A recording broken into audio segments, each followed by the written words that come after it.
నన్ను ప్రభావ ఈరోజు మరుగుపరచండి. ఎక్కడ నా యొక్క జ్ఞానం యొక్క అతన్ని బుద్ధిహీనత అతన్ని ఏర్పడి చేయలేదు ప్రభావ. మీరు మాత్రమే నాతో చక్కగా మాట్లాడిన ప్రభావ. హృదయాలు ప్రభావ మీ యొక్క వాక్యం ఆటంకంగా ఉన్న పరిస్థితిని మీరు తొలగించడం ప్రార్థిస్తాను. చక్కగా వినగలిగి చెవులు గ్రహించుకునే మనసు లోపల ఉదయం దయచేయండి. ఆటంకంగా ఉన్నటువంటి చిప్పు భయపరచండి. ఆ నిల్వల కడిగి శుద్ధంగా చేసి మరొకసారి మీకు భద్రపరచమని అతన్ని మీరే మాతో మాట్లాడే సహాయం తెచ్చినారు. ఆ ప్రభావ ఉదయకాలం ఎక్కడనో ఉదయంలోనూ ఉన్నత గ్రామంలో ప్రభావ పిల్లలందరూ మీరు పాల్గొనండి. సహాయం చేసుకుని అందరూ పరిశుద్ధ నామములోకి ప్రార్థించి వేరే వస్తున్నాను పరమతండి. ఆమేన్. దయచేసి కూర్చోండి పిల్లారా.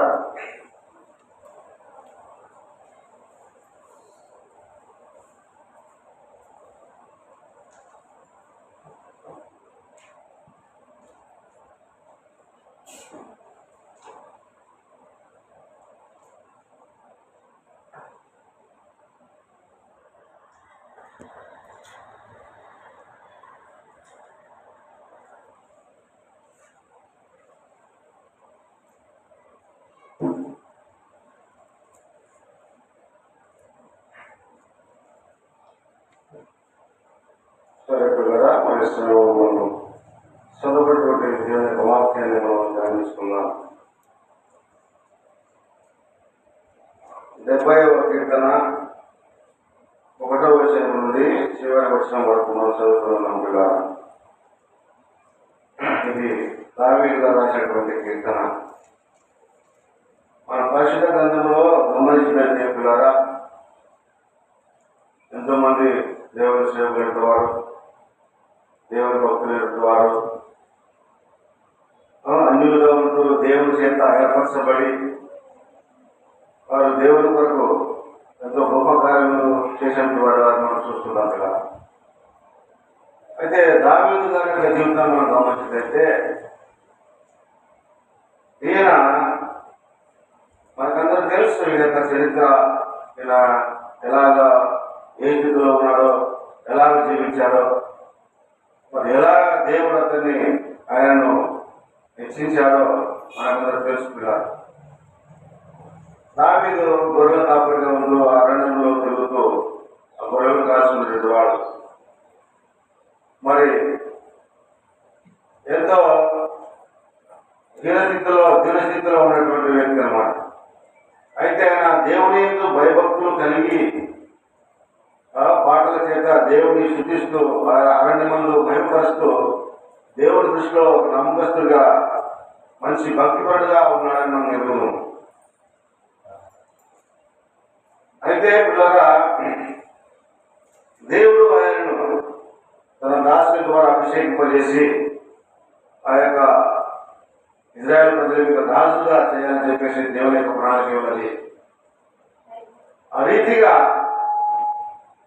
ఆయన ఎప్పుడైతే దేవుని చేత ఆ విధంగా అభిషేకించబడి తన దాసుల ద్వారా రాజుగా ఏర్పాటు చేయాలని చెప్పేసి ఉద్దేశించబడినప్పుడు ఆయన ఎన్నో శ్రమలు, ఆటంకాలు, ఇబ్బందులు ఎదురై వాటి విషయంలో ఆయన ఏ విధంగా తన హృదయమంతటిలో దేవునికి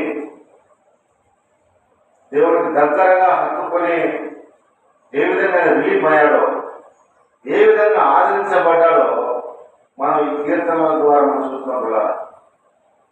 చాలా చోట్ల దావీదు గారు రాసిన కీర్తనలు మనం గమనించినట్లయితే ఆయన బాధలో ఉన్నప్పుడు దేవుని దగ్గర మొరపెడుతున్నాడు, వేదనలో ఉన్నప్పుడు తన హృదయ స్థితిని అంతటిని కూడా దేవుని సన్నిధిలో కుమ్మరింపజేసి కన్నీరు పిలుస్తూ ఎంతో తన హృదయ భారాన్ని తగ్గించుకుంటున్న వాడిగా ఉన్నాడని మనం చూస్తున్నాం కదా.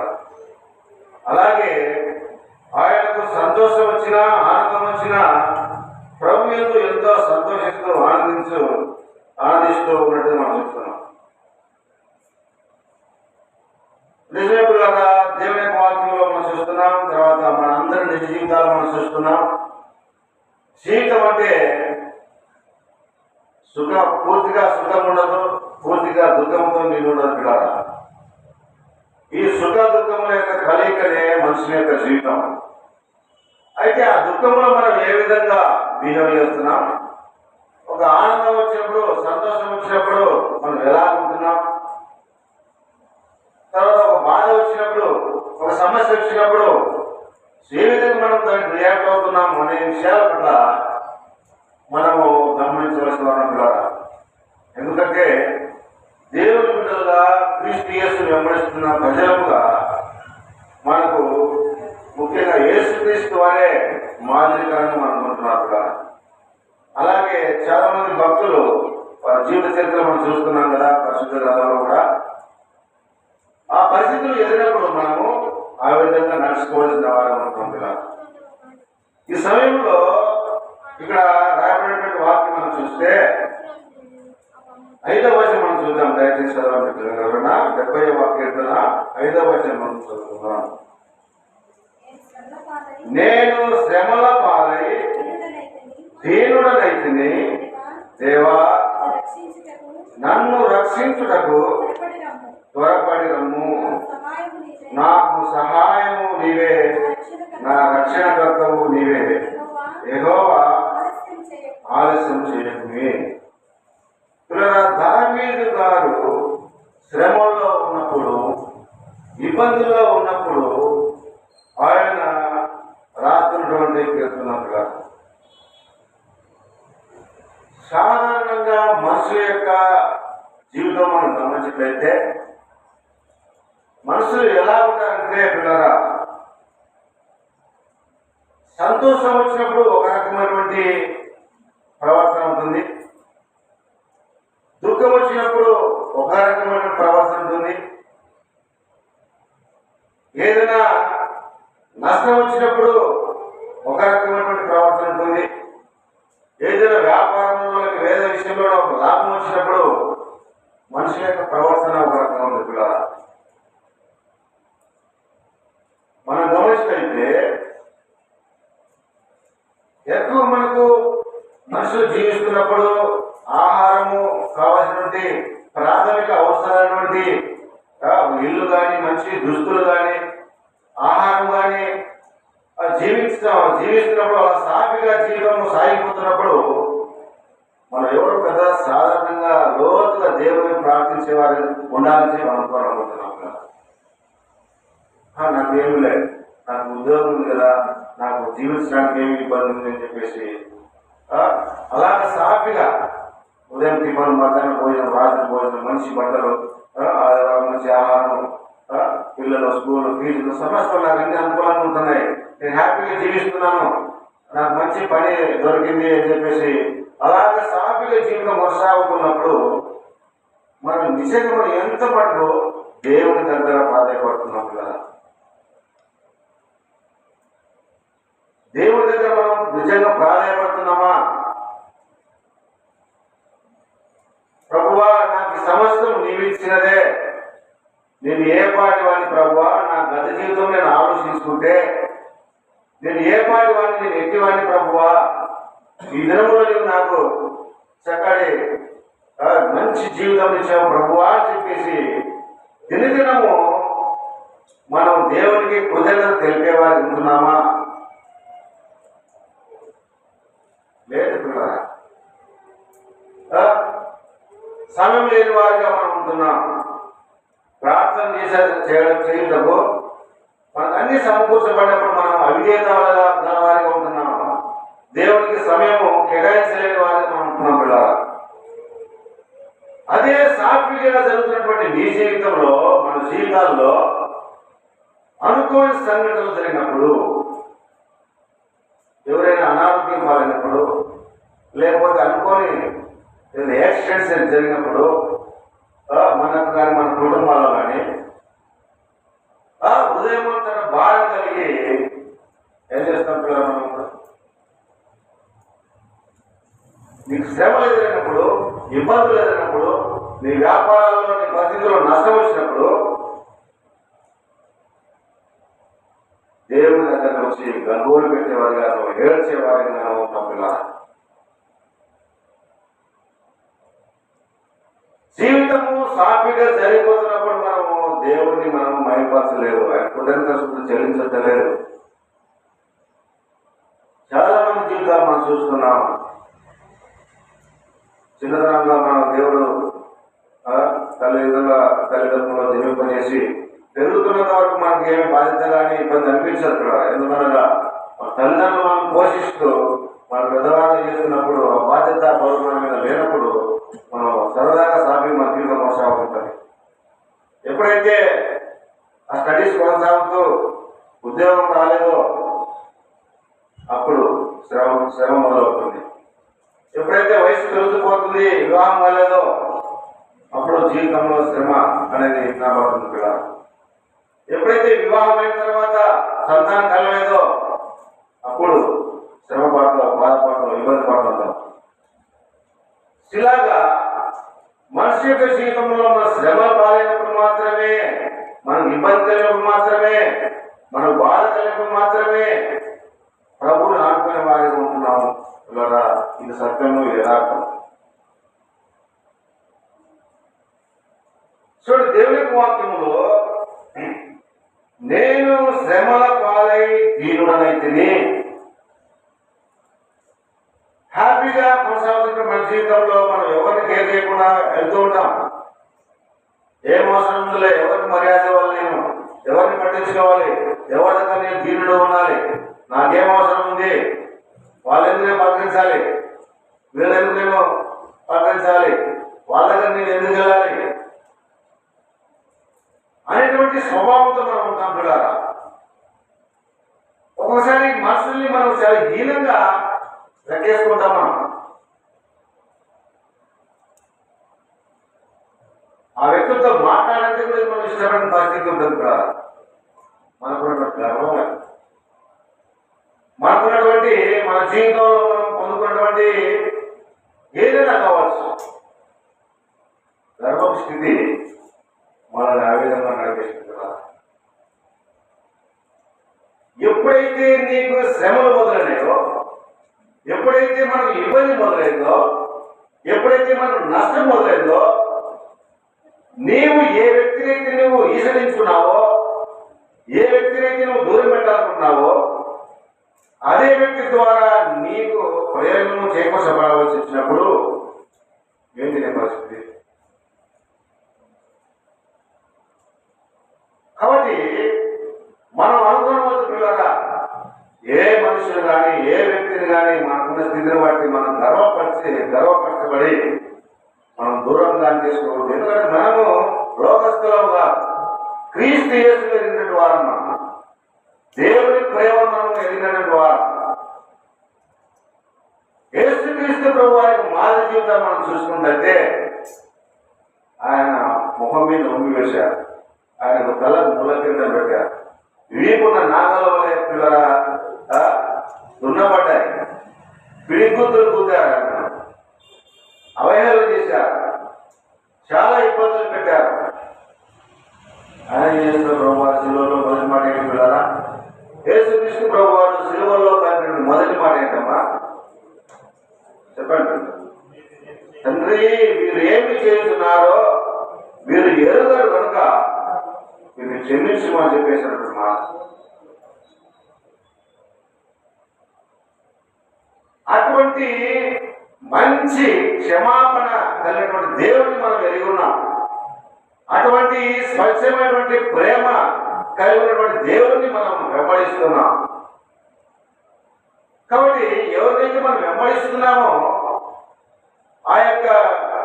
వారి యొక్క లక్షణాలు మనము కలిగి ఉండి ముందుకు సాగాల్సిన పిల్లరా. యేసుక్రీస్తు ప్రభువారు అంటారు, మనుషుల యొక్క జీవితాల్లో కలిగినటువంటి భారం బట్టి దేవుని వాక్యం మత్తయి సువార్త 11వ అధ్యాయము 29వ వచనం చదువుదాం పిల్లలు. దయచేసి 28, 29 చదువుతున్నాం. మత్తయి సువార్త 11వ అధ్యాయము 28, 29 వచనం దయచేసి చదువుకుందాం. చదవండి దయచేసి. ఎవరన్నా తీసుకుంటే ప్రయాసపడి భారం మోస్తున్నటువంటి సమస్త జనులారా నా యొద్దకు రండి, నేను మీకు విశ్రాంతి కలుగజేస్తాను. నేను సాత్వికుడను, దీన మనస్సు గలవాడను గనుక మీ మీద నా కాడి ఎత్తుకొని నా యొక్క నేర్చుకుని అని యేసుక్రీస్తు ప్రభువు చెప్తున్నారు. యేసుక్రీస్తు వారి యొక్క జీవన విధానము, ఆయన జీవించిన స్థితి మనము ఎరుగును. అక్షర ఎంత గొప్పవాడు కదా యేసుక్రీస్తు ప్రభువు. ఆయన చనిపోయినటువంటి లాజరును తిరిగి లేపాడు. నీటి మీద నడిచాడు పిల్లరా. కుష్టి వ్యాధి గల వారిని స్వస్థపరిచాడు. చెవిటి మూగ వారిని వారు మాట్లాడే విధంగా చేశాడు. ఆ దయ్యాలను పట్టిన వారిని విడుదలిచ్చాడు. ఈ లోకంలో ఏ మనుషుడు చేయలేటువంటి గొప్ప కార్యములు అభినవ యేసుక్రీస్తు ప్రభువు చేశాడు. ఆయన అన్ని అద్భుతమైన కార్యములు, ఆశ్చర్యమైన కార్యములు చేసిన వాడు కాబట్టి ఆయన ఎలా ఉండాలి? ఈ దినాల్లో మనకు ఒక మంచి ఉద్యోగం వస్తునో, లేకపోతే మంచి ఒక హోదా వస్తునో, లేకపోతే ఒక మంచి సంపద సమకూర్చబడుతునో మన హృదయంలో అనేక మార్పులు మనం గమనిస్తాం. ఒక టాలెంట్ చేత అనేక మంది చేత మనము ప్రైజ్ చేయబడుతున్నప్పుడు, పొగడబడుతున్నప్పుడు మన హృదయంలో గర్వం వస్తుంది. పిల్లరా, యేసుక్రీస్తు ప్రభువు వారు ఎన్నో ఆశ్చర్యమైన అద్భుతమైన కార్యంలో ప్రపంచంలో, విశ్వంలో ఎవరు చేయలేటువంటి కార్యం చేసినటువంటి ఆ యొక్క యేసుక్రీస్తు ప్రభువు వారి హృదయం ఎంత గర్వంలో ఉండాలి, ఆయన ఎంతో పొంగిపోవాలి. కానీ యేసుక్రీస్తు ప్రభువు అంటారు, నేను సాత్వికులను, అంతేకాకుండా దీన మనస్సు గలవాడను. మనం గమనించాలి కదా, ఈ దినంలో నీవు నేను ఎలాంటి మనసు కలిగి ఉన్నాం. శ్రమల పాలైనప్పుడే, ఇబ్బందులు అయినప్పుడే, సమస్యలు వచ్చినప్పుడే తగ్గింపు కలిగి, దీన మనసు కలిగి ప్రభువా అని చెప్పేసి నీవు దేవుడి దగ్గర మొదలుపెట్టడం కానీ, నీ సహచరులతో కానీ ఇంతకుముందు గర్వంగా వాటిని మాట్లాడిన పట్ల నువ్వు దీన మనసు గల వాడుకున్నట్టే ప్రయోజనం లేదు కదా. మనం వేషధారణలో ఉన్నట్టు లేక క్రీస్తు యేసు ప్రభువు వారు ఎంతో ఆశ్చర్యమైన అద్భుతమైన కార్యము చేస్తున్నప్పటికీ నేను దీన మనసు గల వాడను. నిజమే, పరిశుద్ధ గ్రంథంలో యేసుక్రీస్తు ప్రభువు ఎక్కడ కూడా ఆయన గర్భపు మాటలు కానీ, ఆయన చీదరించుకున్నట్టు కానీ పిల్లరా మనుషులే ఆశ్చర్యపోయే విధంగా అనేక ఆయన జీవనం ఉంది. పిల్లరా, మనుషులు విసుకుంచేటట్టు వారిని క్రీస్తు ప్రభువు దగ్గర తీసుకొని వారిని ప్రేమించి వారిని ఆదరించినటువంటి దేవుడు కదా.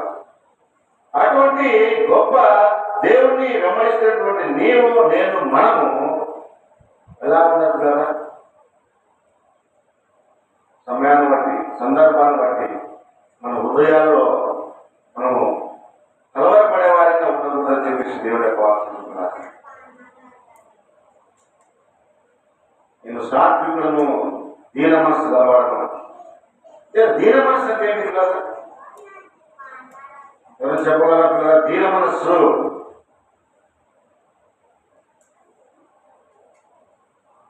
హృదయంలో తగ్గింపు కలిగిన స్వభావం కలిగి ఉండడం.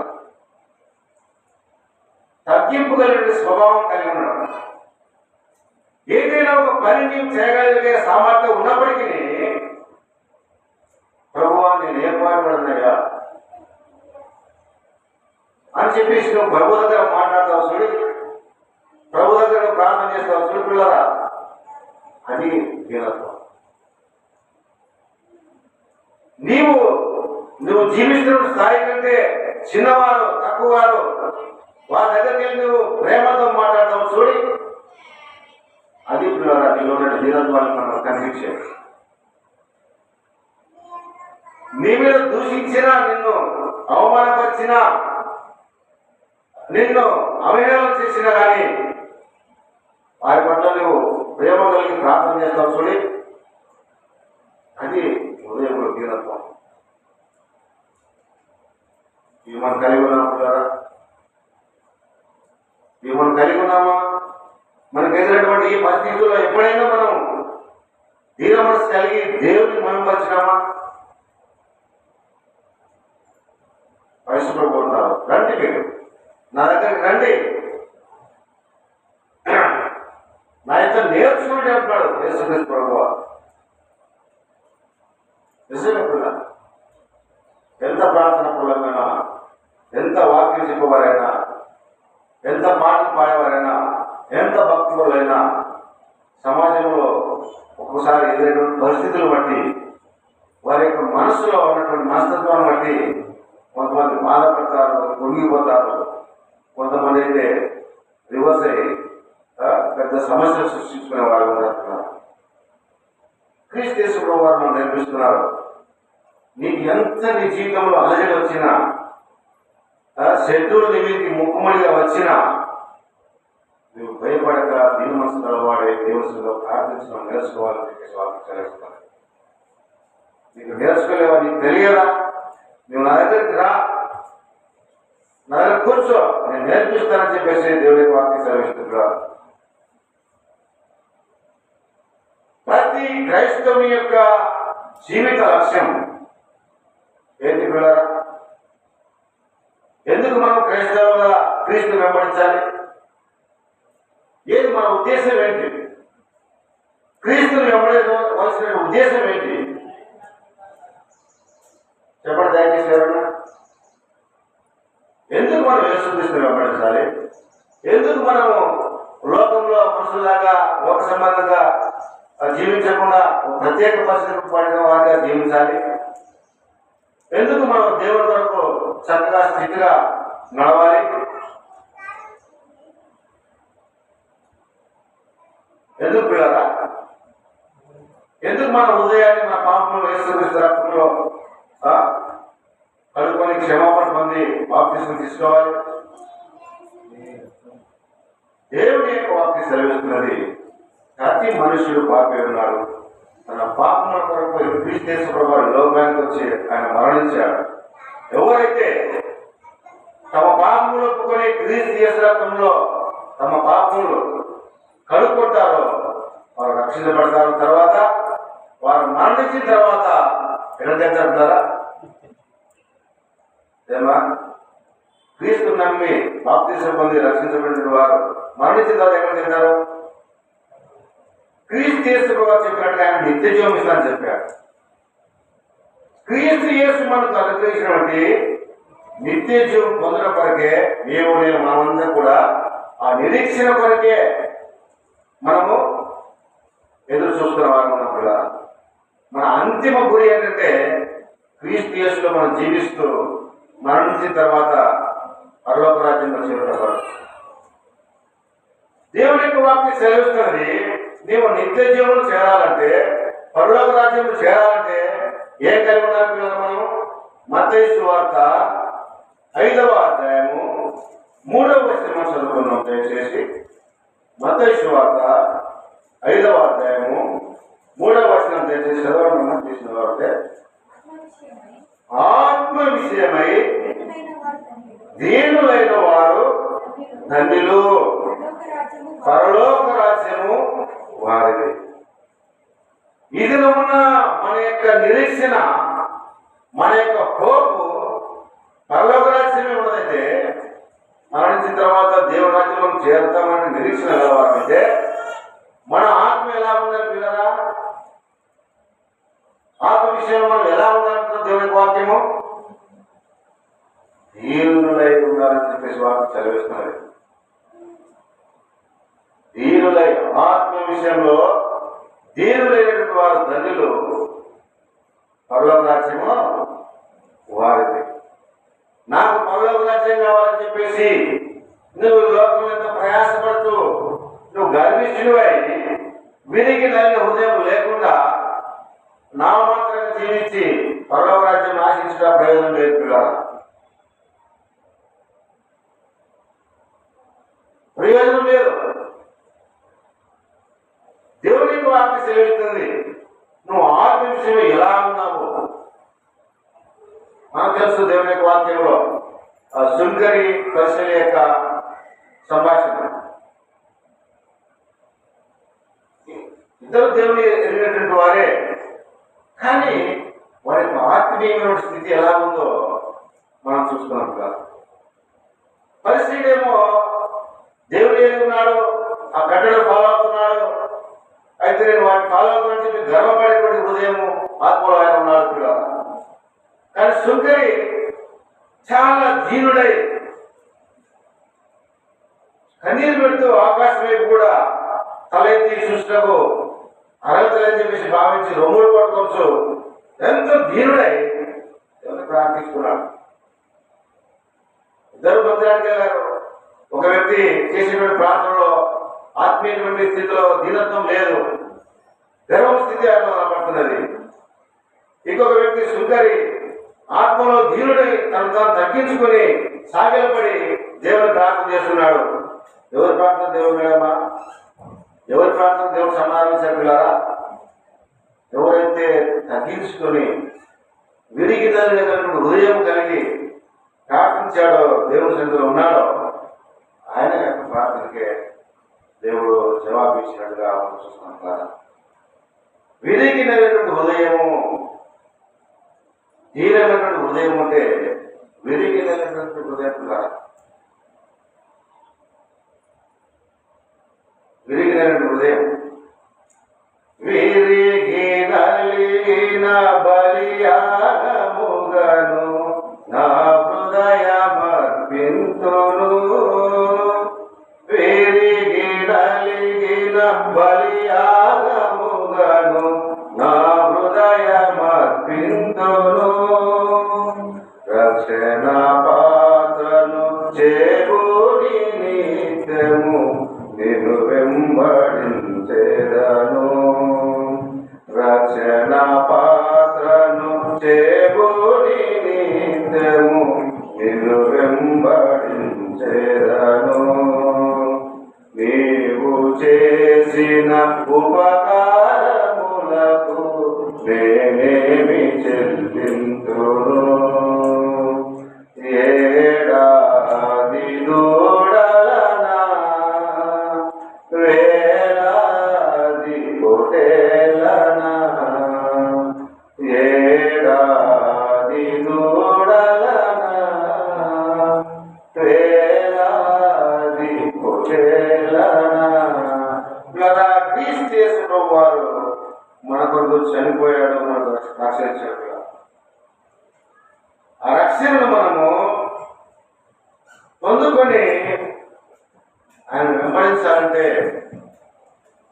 రాజ్యంలో పర్వరాజ్యం మనం చేయాలంటే ద్వారా విరిగి నలిగిన హృదయము, ఈయన మనస్సు, అన్నిటి యొక్క హృదయంలో ఎల్లప్పుడూ జాలిపడేటువంటి హృదయం. కొంతమంది మన ఎదుట శ్రమ పడుతుంటారు, బాధపడుతుంటారు, ఇబ్బంది పడుతుంటారు. వాళ్ళ సంఘటన చూసినప్పుడు నిజంగా జాలి గల వాళ్ళైతే మన హృదయంలో చలనం వస్తుంది కూడా. ఆ పరిస్థితులు చూసినప్పుడు మన కళ్ళలో నీళ్ళు వస్తాయి. జాలి గల హృదయం, వారికి వచ్చినటువంటి బాధను మన బాధగా పోయేటువంటి హృదయం, అదే కదా క్రీస్తు యేసు మనసు. క్రీస్తు యేసు మనసు అదే కదా పిల్లారా. దయ్యం పట్టిన వారి యొక్క బాధను ప్రభువారు వారికి విడుదలిచ్చాడు. రక్తస్రావంతో బాధపడుతున్న స్త్రీకి విడుదలిచ్చాడు. ఆ యొక్క వ్యాధుల చేత, ఆ యొక్క పీడించబడి చేత వాళ్ళ హృదయాలు ఎలాగా రోదనకు గురయ్యాయో, ఎలాగ వేదనకు గురయ్యాయో అని ఎరిగి ఉన్నాడు కనుక. కాబట్టి ఎప్పుడైతే నీవు నేను మనము ఇతరులకు వచ్చిన సమస్యలు, వారి బాధలు మనము అనుభవిస్తున్నట్టుగా ఫీల్ అవుతామో, అప్పుడు ఏ మనిషికి కూడా ఇతరులను బాధపడడానికి ఆలోచించకుండా, ఏ మనిషికి కూడా ఆ శ్రమల నుండి వెళ్ళినప్పుడు వాటిని అనుభవించినప్పుడు ఇతరులు కూడా ఆ విధంగా అనుభవించాలని చెప్పి అనుకోవడం. చాలా సందర్భాల్లో మనుషులు ఉంటారు, ఈ కళలో కూడా భగవానికి ఈ పరిస్థితి రాకూడదని చెప్పారు. విన్నారది మాట. చాలా మంది అంటుంటారు, మనకు కలిగినటువంటి శ్రమల్లో, ఇబ్బందుల్లో, కళలో కూడా, నిజ జీవితంలో కాదు, కళలో కూడా ఇటువంటి పరిస్థితులు, ఇటువంటి శ్రమలు ఎవరికి రాకూడదని చెప్పేసి అనుకుంటారు. ఇలా దేవుని యొక్క వాక్యం సెలవిస్తున్నది, క్రీస్తు యేసును వెంబడిస్తున్న మనం ఏ విధంగా అయితే దావీదు గారు తమ జీవితంలో నేను శ్రమల పాలై దీనుడినైతిని, నీవు నేను మనం కూడా అన్ని సాగులో గర్విష్ఠులు ఉన్నామేమో, దేవుణ్ణి లెక్క చేయని వారిగా మనం ఉన్నామేమో, కానీ శ్రమల వచ్చిన పైన కనీసం నమ్మకంగా ప్రభు దగ్గర మనం దీనత్వం నేర్చుకుని కొనసాగించే వారికి మనం ఉండాలని చెప్పి దేవుని యొక్క వాక్యం చదువుతున్నారు. ఎందుకంటే చాలా మంది ఇప్పుడు మనం చూస్తుంటే లోకంలో ఒక వ్యక్తిని కానీ, ఒక మనుషుని కానీ, ఒక దీన్ని కానీ ఆరాధిస్తుంటారు. చాలా మంది యవనస్తులు మంచి ఆటగాళ్ళని వారు రోల్ మోడల్ గా పెట్టుకొని వారు ఎలా చేస్తే అలా ఫాలో అవుతుంటారు. కొంతమంది సినిమా వాళ్ళని చూసి ఫాలో అవుతుంటారు. వారు ఎలాంటి డ్రెస్సులు వేసుకుంటే, వారు ఎలాగా వాళ్ళు కనపడితే ఎలా కనిపించాలని చెప్పి ఆశపడుతూ, ఆతృత పడుతూ జీవిస్తుంటారు కదా. మరి యేసుక్రీస్తుని వెంబడిస్తున్నట్టు మనము ఎవరు ఫాలో అవ్వాలి కదా? యేసుక్రీస్తుని వెంబడిస్తున్నట్టు మనము యేసుక్రీస్తు ప్రభు వారు ఏం చెప్పారో, మన జీవితంలో ఏ విధంగా నడుచుకోవాలని చెప్పారో ఆ విధంగా క్రీస్తు ప్రభువుని మనం మాదిరిగా తీసుకుని ముందుకు వెళ్ళవలసిన ఉన్నాం. ఆయనలో ప్రేమ ఉన్నది, క్షమాపణ ఉన్నది, దీన మనసు ఉన్నది, సాత్వికమైన మనసు ఉన్నది. వాటిని మనం అలవరుచుకుని ముందుకు వెళ్ళాలని దేవుని వాక్య సెలవిస్తున్నాం. ముఖ్యంగా చదవబడిన వాక్యము, దావీదు గారు తన జీవితంలో ఎంతో నేర్చుకున్నాడు. ఎన్ని శ్రమలు పిల్లరా, ఆయన రాజు అవ్వడానికి ఎన్నో ఆటంకాలు ఎదురైనాయి, రాజు అయిన తర్వాత ఎన్నో ఆటంకాలు ఎదురైనాయి. అయినను దేవుని మాత్రం విడిచిపెట్టక దేవుని సన్నిధిలో ప్రాధాయపడచ్చు. ఎక్కడైతే ఒక ఇబ్బంది కలిగిందో, దేవుని చేదైతే ఆయన ఇబ్బంది పడ్డాడో ప్రభు సన్నిధిలో దినదినము ఆయన ప్రభువాన్ని క్షమించుకుని నా దోషములు కడుము అని తాను తగ్గించుకోవడం ప్రభు దగ్గర దీనుడై ఏ విధంగా ప్రార్థన చేస్తున్నాడో చూడండి. నేను శ్రమల పాలై దీనుడనైతే దేవా నన్ను రక్షించుటకు త్వరపడి రమ్ము, నాకు సహాయం నీవే, నా రక్షణకర్తవు నీవే, యెహోవా ఆలస్యం చేయకుమే. నీవు నేను మనం అనేక మార్లు పరిస్థితులను బట్టి, సిచ్యువేషన్స్ బట్టి ప్రభుత్వ దూరంపై ఉన్నాము అనేక సార్లు. ఆయన దేవుడు దూరం మరి దేవుడు ఆయన దగ్గర తీసుకొని సమస్యను మనం సమకూర్చి వాటిని తీసివేసి ఆయన ప్రేమ చేత మేమంతా మనం దూరం అయిపోతున్నప్పటికీ దినమెల్లా అనేక చేతులు మన వైపు సాధ్యమని వాక్యం కూడా ఎన్ని ఇబ్బందులైనా ఎదురైనా మనం దూరంగా పారిపోతున్నప్పటికీ దేవుడి కృప చేత మాత్రమే మనం విధంగా ఉన్నాం కదా. లోకం ఎంతోమంది నశించిపోయారు. కేవలం ఆయన కృపను బట్టి మాత్రమే నీవు నేను మనము ఆయన మందిరంలో ఉంటున్నామంటే మనం దీనులమై క్రీస్తు యేసు ప్రభు యొక్క ఉదయం కలిగి ఉండి మనం ఆయన పాల్వాల్సిన వారు ఉన్నాం.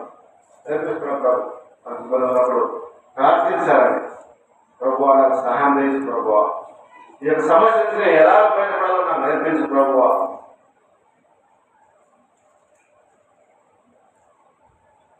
చెప్పాలి నా గురించి అనేక మంది మంచి ఉద్యోగం ఉంది, ఆయన అంత పెద్ద ఉద్యోగం ఉన్నప్పటికీ ఎంత దీనుడుగా ఆయన మాట్లాడతాడు. ఆమెకు మంచి స్థితి ఉన్నప్పటికీ ఎంత తగ్గింపున్నటువంటి వ్యక్తి ఉంది. అక్కడ క్రీస్తు ప్రభు మాయపరచబడతారు.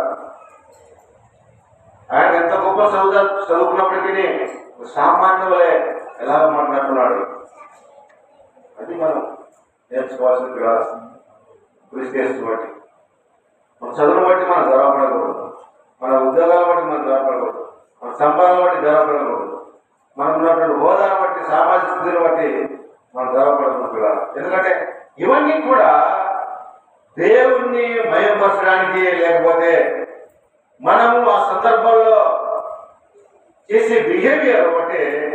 దేవుడు మయంపరచడం కానీ లేకపోతే దేవుణ్ణి మనము కించపరచడం జరుగుతుంది కదా.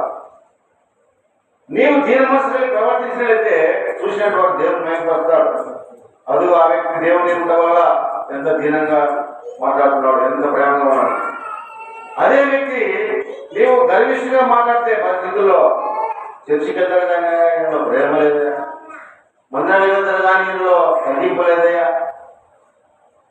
ఇలాంటి పరిస్థితులు కూడా దేవుని యొక్క వాక్య సెలవిస్తుంది. నేర్చుకో ప్రతి సహోదరుడా, ప్రతి సహోదరి, మనం ఒకవేళ ఎలాగ స్పందించాలో ఎలాగ జీవించాలో తెలివి స్థితిలో ఉన్నప్పుడు, అది ఇటు కొట్టుకొని పోయి పరిస్థితి ఉన్నప్పుడు, కష్టం వచ్చినా, ఇబ్బంది వచ్చినా, సంతోషం వచ్చినా ఎలాగ మనము దేవుని దగ్గర ఉండాలో యేసుప్రభువు సెలవిస్తున్నారు. నేను సాత్వికులను దీన మనసు గలవాడిని కనుక నేను నా దగ్గరికి రండి నేర్చుకున్నాడని చెప్పేసి దేవునికి వాక్యం సెలవిస్తున్నారు. దావీదు అంటున్నారు, ప్రభువాన్ని శ్రమల పాలే దీనుని అంటున్నారు. మనం కూడా శ్రమలు వచ్చినప్పుడు ఎంతో దీనంగా ఉంటాం, ఏడుస్తాం, మందిని పెడతాం, మొరపెట్టుకుంటాం. మళ్ళా సమస్య తీరిన తర్వాత మళ్ళా ప్రార్థనహీనత, భక్తిహీనత, సమయం కేటాయించలేము, వెళ్ళిపోతుంటాం. దేవుడు ఒక శ్రమ ఇచ్చాడు, మళ్ళా ఏదో శ్రమ వస్తుంది, అప్పుడు ప్రభువా అని చెప్పేసి ఇలాంటి జీవితం మనం జీవిస్తున్నాం కూడా. ఈ కష్టం వచ్చినా, ఆనందం వచ్చినా ప్రభు సన్నిధిలో స్థిరంగా నమ్మకంగా మనం ఉండాలని చెప్పేసి దేవుడు కోరుకుంటున్నాడు.